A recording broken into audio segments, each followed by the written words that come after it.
beyond just the potential to wear a mask and AI and all that, how do we know there wasn't somebody standing off camera, urging him on, telling him continue?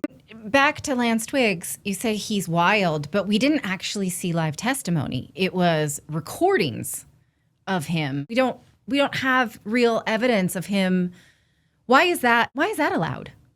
It shouldn't be. It's hugely problematic. They did it over Zoom. The problem with Zoom is when you're taking testimony, you don't have a court reporter there.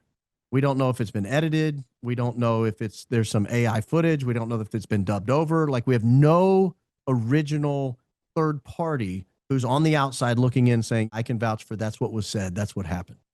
At least or he's a real person that did it. Like, we actually really don't know if this person is real still. Do you remember the guy on Fox News, and it looked very obviously like he was wearing a mask? It was very convincing looking mask if it was a mask. And if it wasn't a mask, it was very bizarre because he had this apparent mask opening at his neck. It gets me wondering about these Tylers walking all over campus that look like Tyler and they're all wearing the same clothes.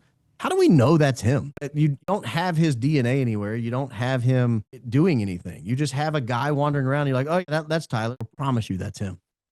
And then you get the boyfriend in there. He's like, I don't know. He looks like him, I guess. Wears the same stuff he wears. I guess I could say that's him.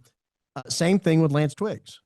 But beyond just the potential to wear a mask and AI and all that, how do we know there wasn't somebody standing off camera, urging him on, telling him continue? You're not done. For example, go back to the identification. He looks at these 6 pictures. He's like, I can't 100% identify him. And then all of a sudden he's looking, he goes, I guess on those last 2, that's definitely him. Who was standing around you? What did they say to you? We have no idea. Whereas at least we can create. The creative part of me was like, you could have his dog and you're like torturing the dog behind the camera. That's why there's protocol for witnesses like this.